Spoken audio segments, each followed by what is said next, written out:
Hi there, and thank you for joining us on the Overcomers Overcoming podcast. We feature those who are in the process of overcoming or have overcome any type of life encounter, life obstacle that at the time seemed to be almost insurmountable. With this podcast, we have three objectives in mind. Our first objective is we want you to know with a confident resolve you are not alone. We want to work with you. We want you to know there are others who are working with you, who want to help you through whatever you are encountering, and together we will get through whatever you're experiencing. Our second objective is there are multiple options for any life encounter you are facing. We want to help you develop a resolve that there are various options and solutions to any life dilemma. Our third objective is to help you with critical thinking skills. If you're encountering something that was possibly a decision you made sometime in the past, and if you had the opportunity for a life redo, you would make a different decision. We want to help you with those critical thinking skills that can help you make an informed decision and not encounter what you're going through at the moment. We are the Cooper Culture, a veteran-owned business. We work with business personnel and families to develop and sustain connected relationship cultures within their families and organizations. That type organization is one where people feel wanted, appreciated, and genuinely a part of that organization. I'm with my wife and business partner, Marty, who has helped me facilitate this podcast. Today we feature Michelle Choairy for a third episode, where we continue our conversation on neurodiverse people. Michelle refers to neurodiverse as complex. She has a complex son who is challenged, but she has a program where she works with neurodiverse parents, caretakers, and those who are neurodiverse. And it's an opportunity for us to learn more about those who are neurodiverse, those who do have various challenges, complexities in life, such that we can learn more about them. We can learn together because, as Michelle explained, sometimes it's an hour-to-hour experience with people who are neurodiverse. Marty, what are some takeaways our listeners can gain from Michelle? This was a great podcast on what we say special abilities children. We know they have hard times, and especially in the school system. And as you mentioned, Michelle took all the certificates so that she can go into the school systems and help these parents that have a child on the IEP program. And that is such a wonderful thing for Michelle to do, because these kids need all the help they can get. It's a great opportunity for each of us to learn about those people of all ages who are neurodiverse, complex as she calls it, but then particularly the school-age children. Let's listen and learn together. Michelle, it's great to have you back with us. Marty and I particularly appreciate your work with those people with special abilities. I'm going to use that term. That some people are just wired neurologically a little bit different, and it just means that it's different, nothing more than that. And we believe that a lot of these people have special abilities, and it's a matter of us identifying without labeling, stigmatizing, and us being able to adapt to them, work them into the workforce, and so forth. And I'm addressing that in the context of employers. Michelle, it's great to have you back with us. Let's talk about how we can adapt to people, children of all ages, and adapt to their special abilities. Sure. Well, thank you for having me again. This is the third time, so I must be on your high rate return, podcaster with you. So, but thank you, because I really think your audience probably did not get a lot of the information that, you know, that we're getting right now. So, and I love it because you're talking about grandparents, right? You're talking about parents. And so it's sometimes it's such there's such a need for people to understand how much is included when you do have, you'd like to call them kids with abilities. For me, it's complex kiddos. I just like them complex because they're just a little complex. They're kids, but they're a little more complex than the other one. So I have a complex kiddo, and that's kind of how I started this whole thing, right? But when I look at how things have changed from the time when my brother was, we didn't know what was going on with him till now, he probably would have had the diagnosis when he was younger. But because back then the diagnosis didn't quite quote unquote exist, and it was so rare for psychiatrists and psychologists to actually give that diagnosis, that they kind of got lost in the system, right? They either wouldn't go to school because they had neurological or whatever you want to call disabilities, or they would go and they just struggled in the schools, right? And so there's a big change from where we were many years ago to where we are now. My brother is like 47 now, and so he just recently got the diagnosis of autism, but on being on the spectrum. But it was because back then they just didn't, that wasn't a diagnosis used, right? Yes, and Michelle, we just so your listeners know, we have a 19-year-old granddaughter who is high spectrum and Hmm. was neurologically tested maybe 13, 14 years ago as of this recording.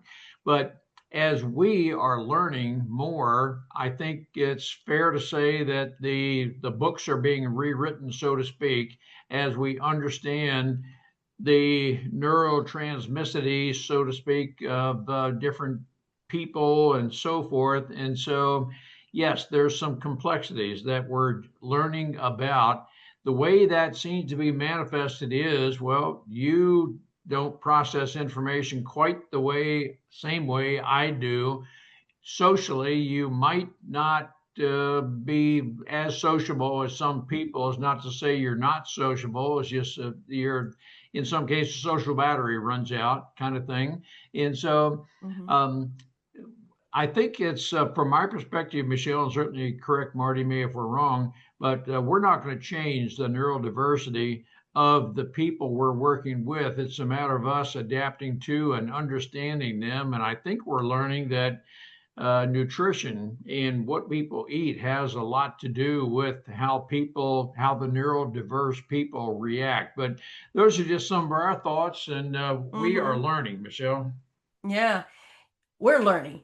It looks Yeah. like Marty wants to say something. Oh, I want to say at the beginning, you mentioned that you're working more with the IEP Hmm. people, and there are some schools and teachers that just don't want to deal with that. Hmm. So the child is at a loss within the school system. Ron and Marty, right now, there's such a struggle, and this is countrywide with shortages of special education teachers.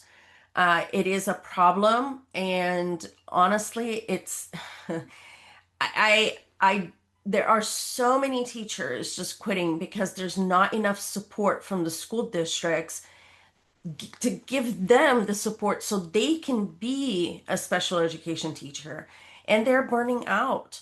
Like they just don't know, how to do their job without that support.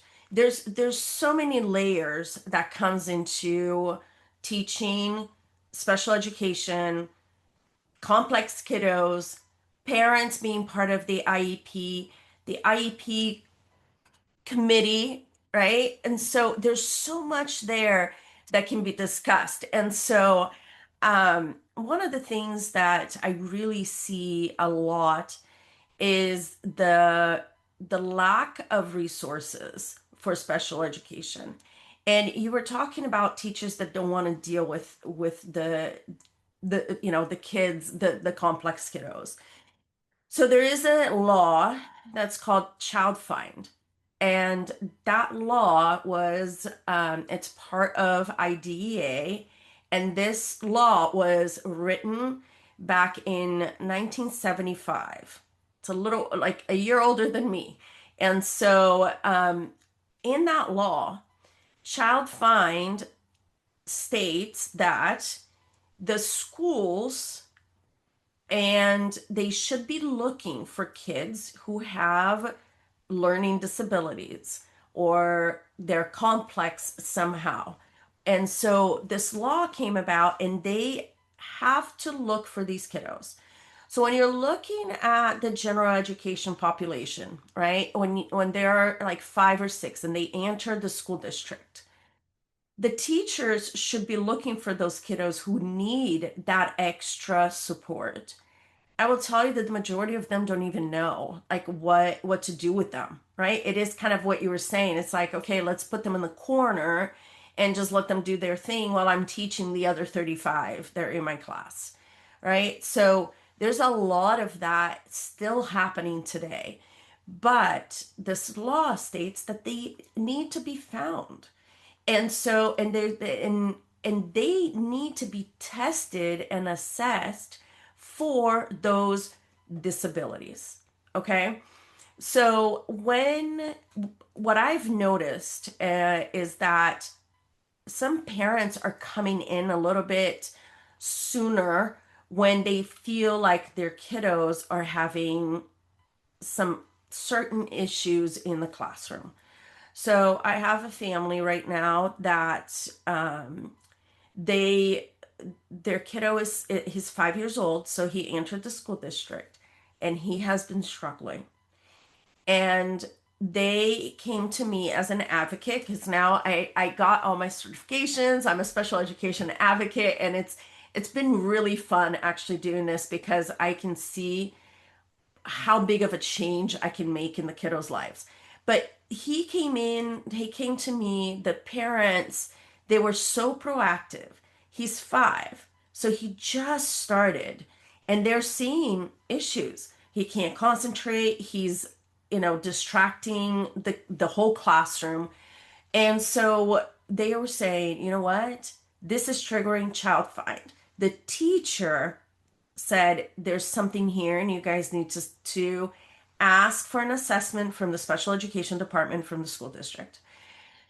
But so they started doing it, and the school district pushes back so much because it does cost money, right?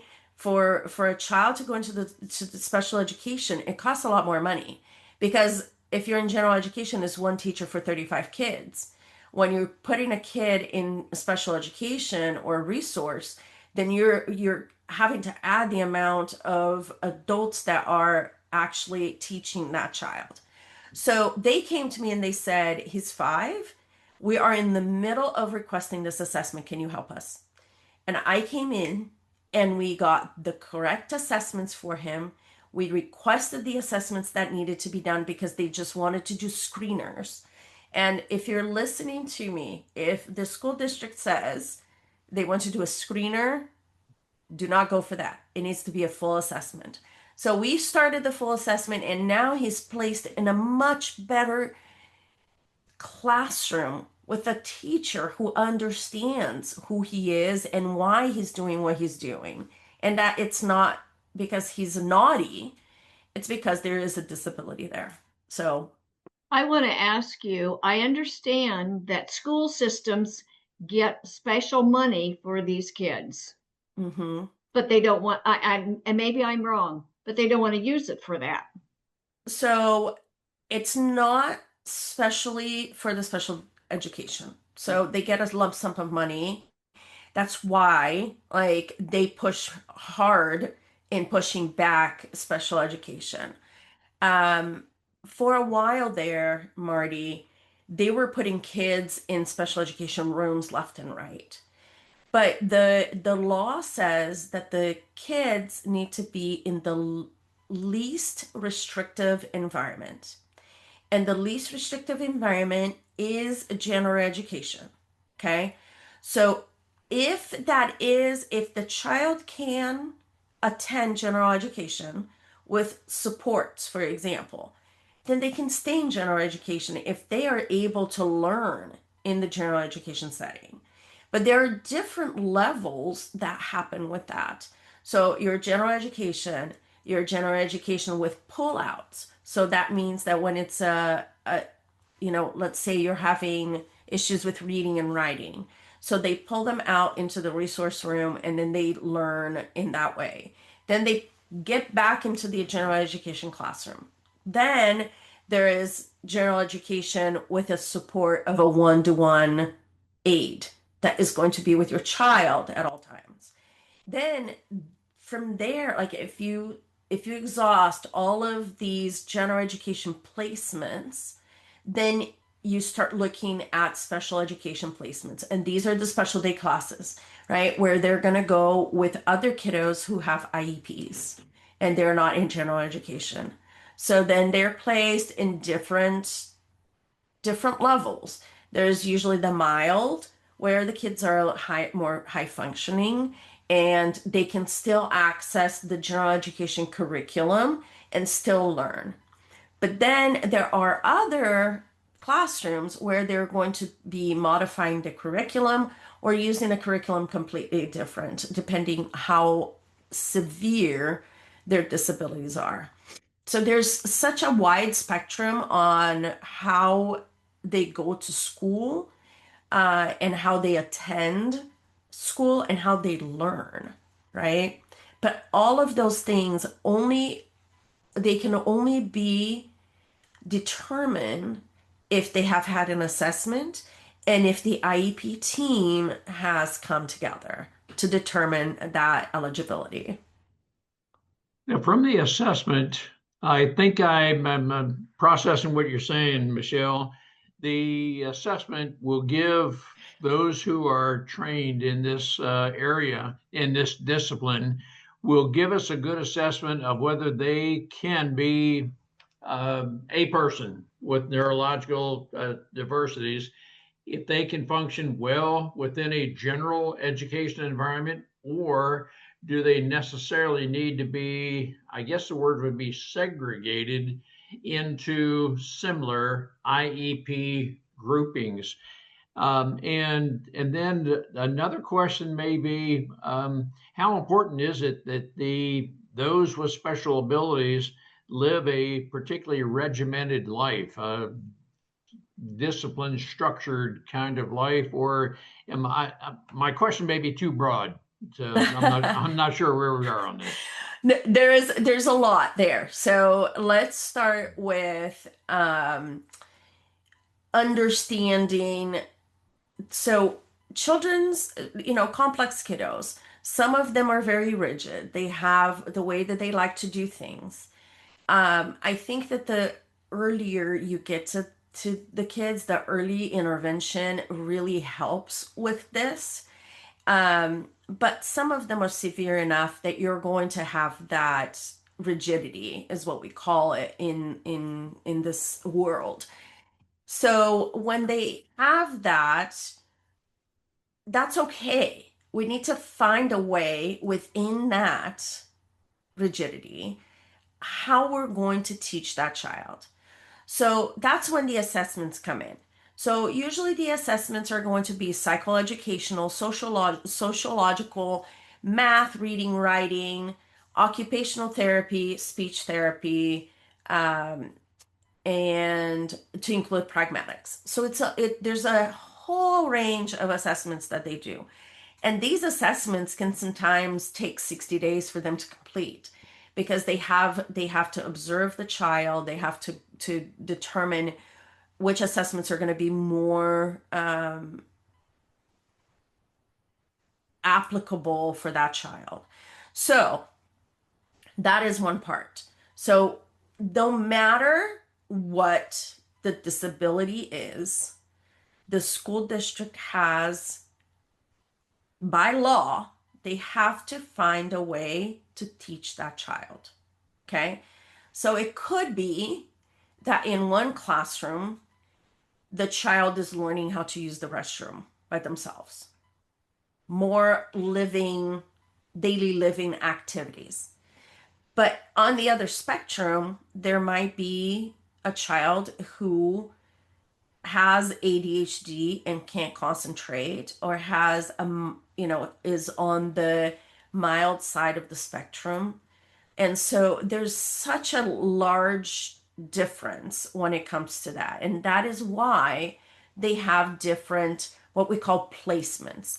And the placement is not a location, it's where they're going to find and be able to access the curriculum that the school is providing for them to learn.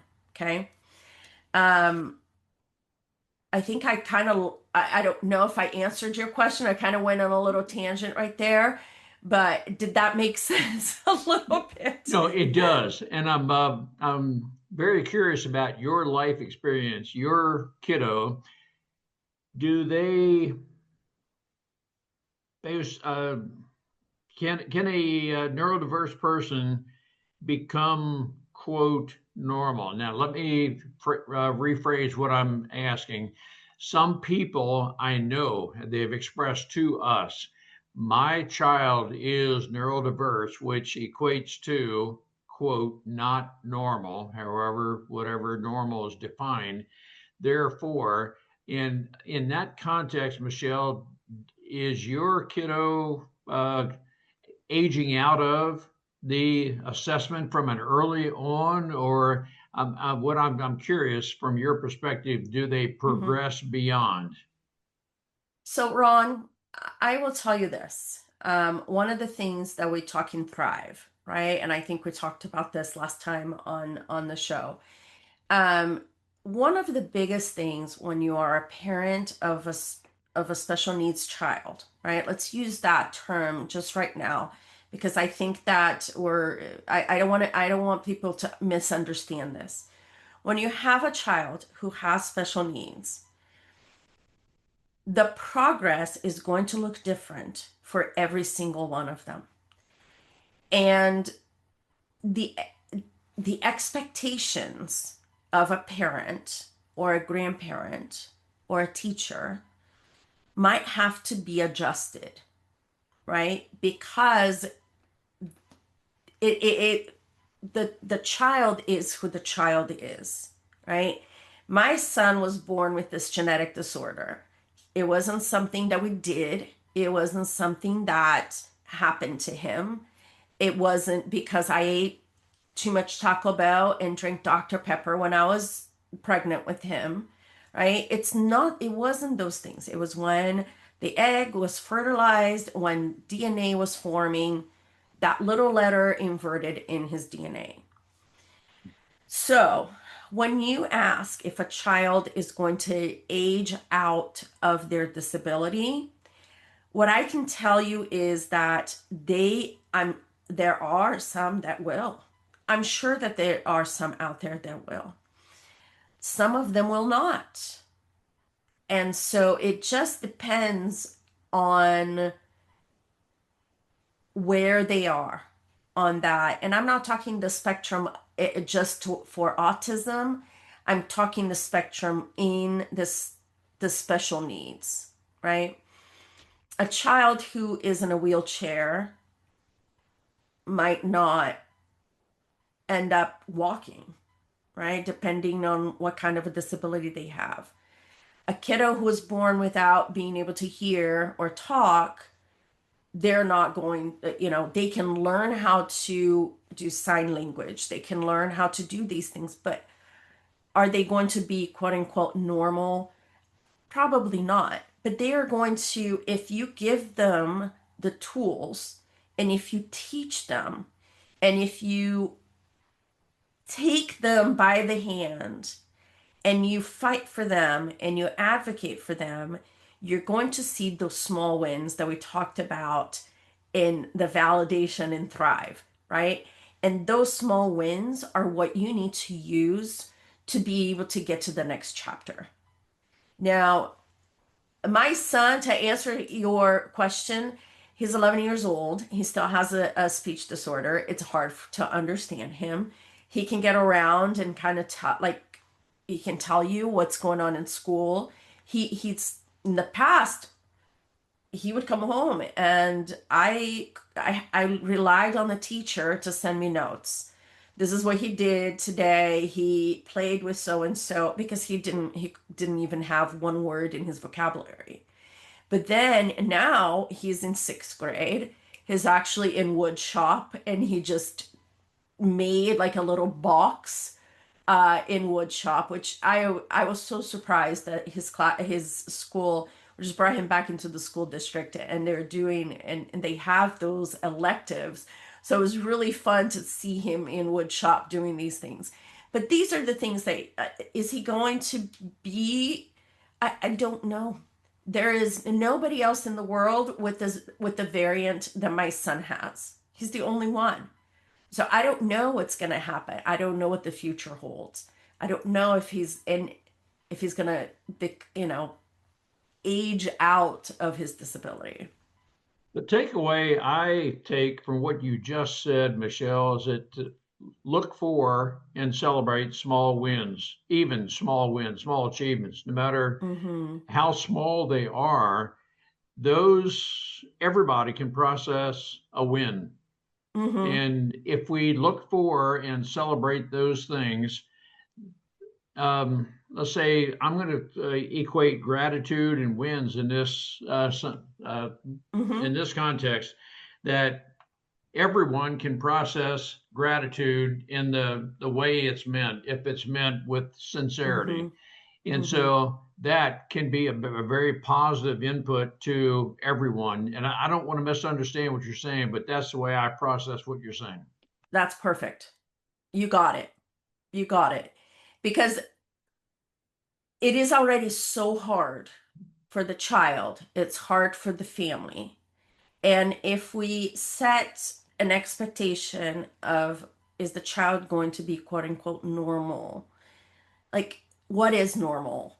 Right? I don't think I'm normal. I think I'm, like, what is normal? What is complex? What is different?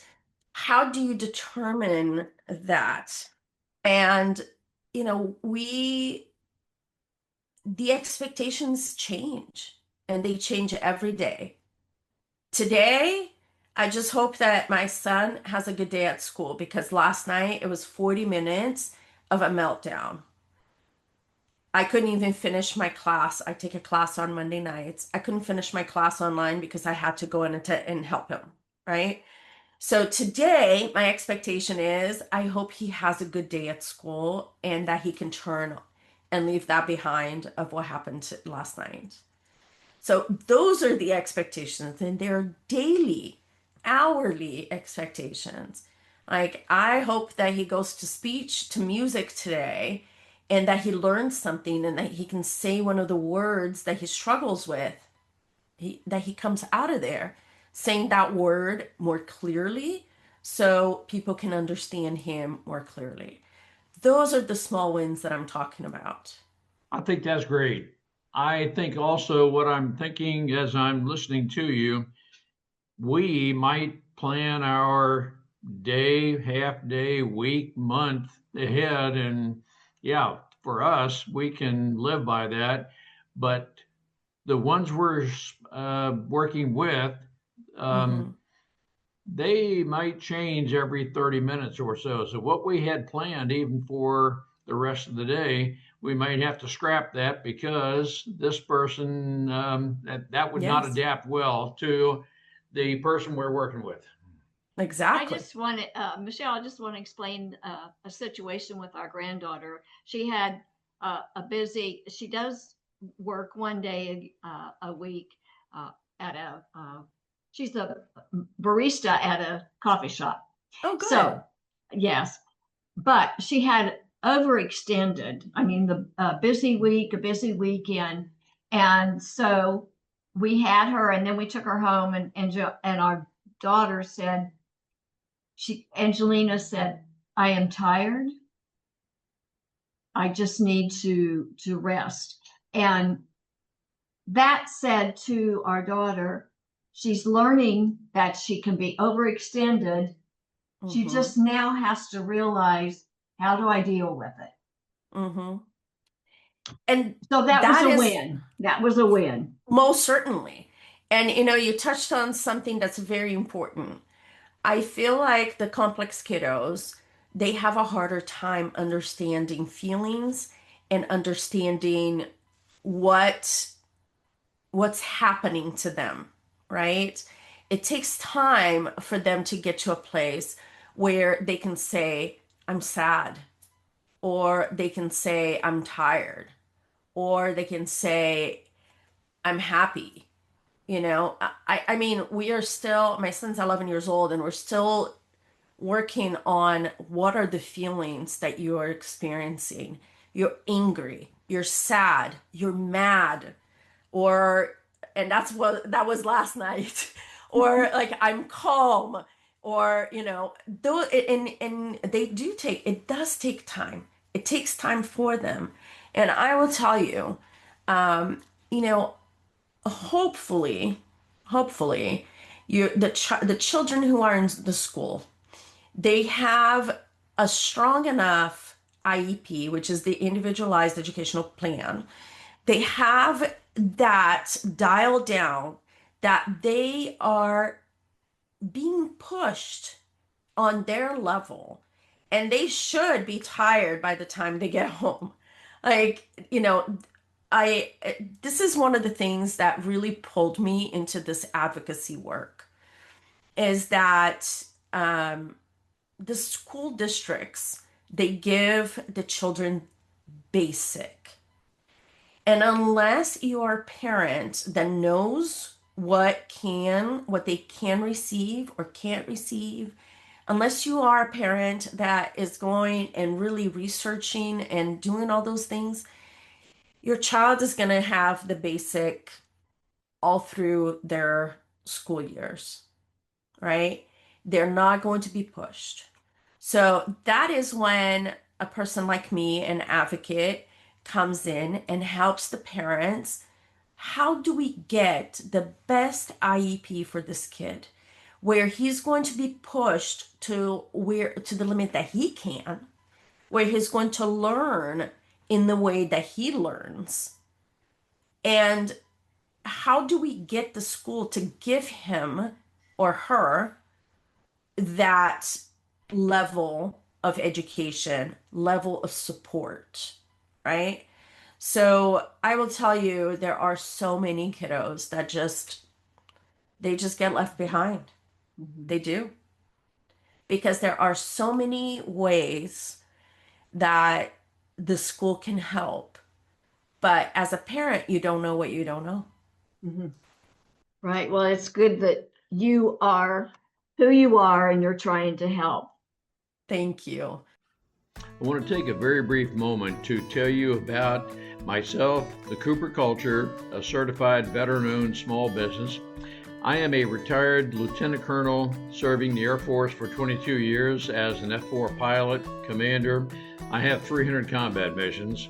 I specialize in executive leadership training, team building, and workplace culture, where we help businesses to develop a culture of loyalty, trust, and by developing personality traits and personal strengths, we can help identify those traits that support the company's objectives.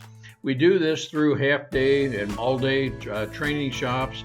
I'm also a public speaker, where I welcome the opportunity to speak with your group to help you develop your team to the point where people are loyal and they know exactly how they fit in the organization and contribute to your strategic objectives.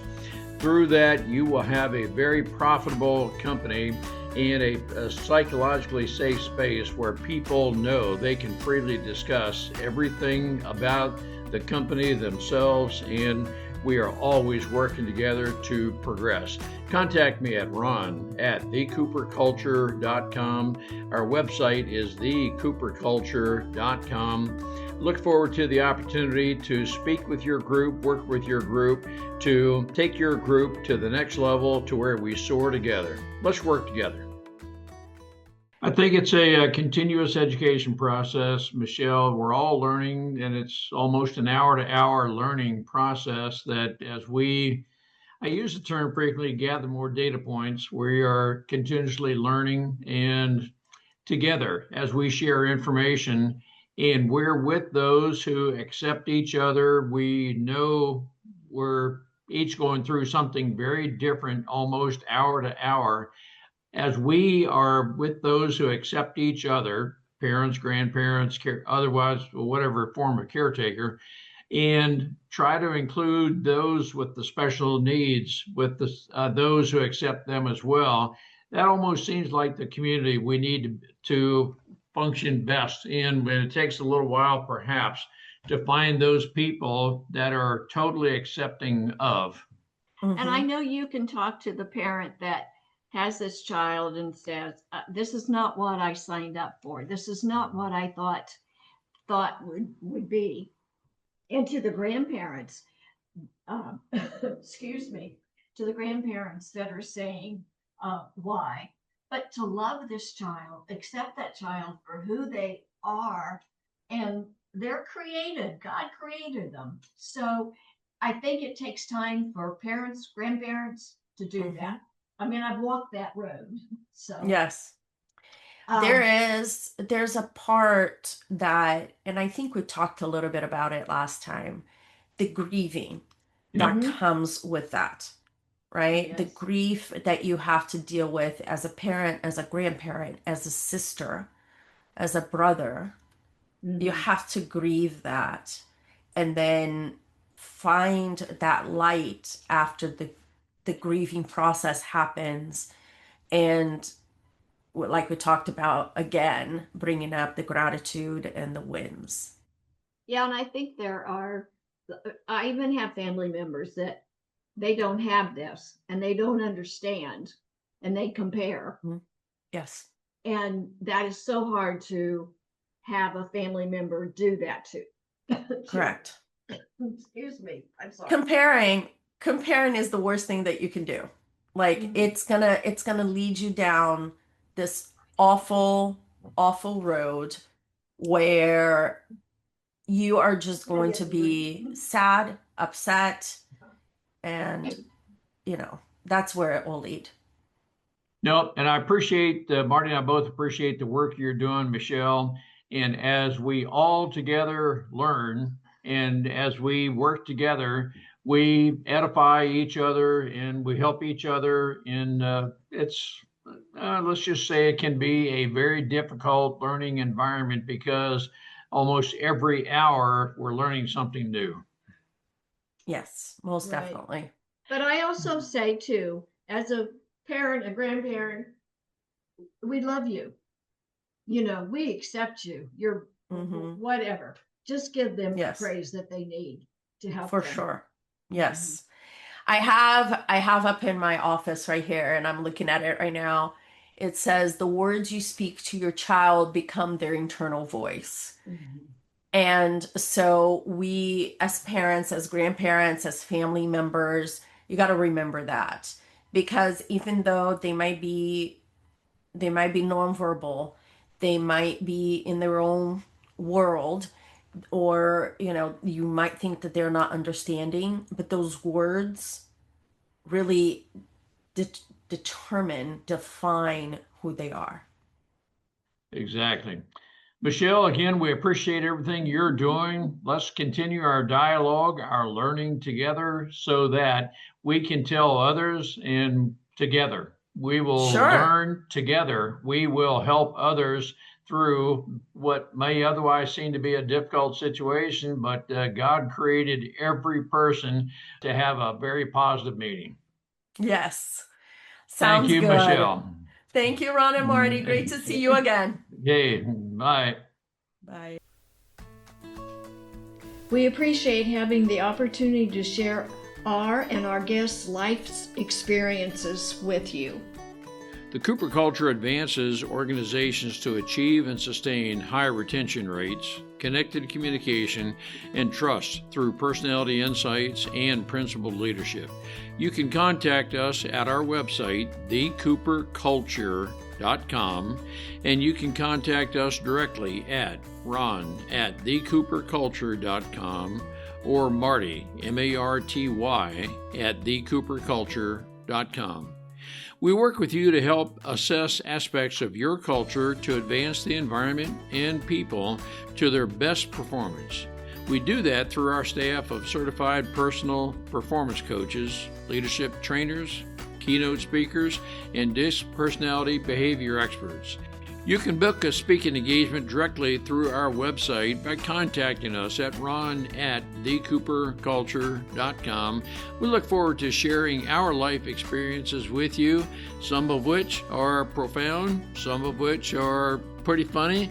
Some of those life experiences are ones we'll never do that again because we've been through stuff. We truly look forward to working with you, speaking with you, helping advance you in any way that we can.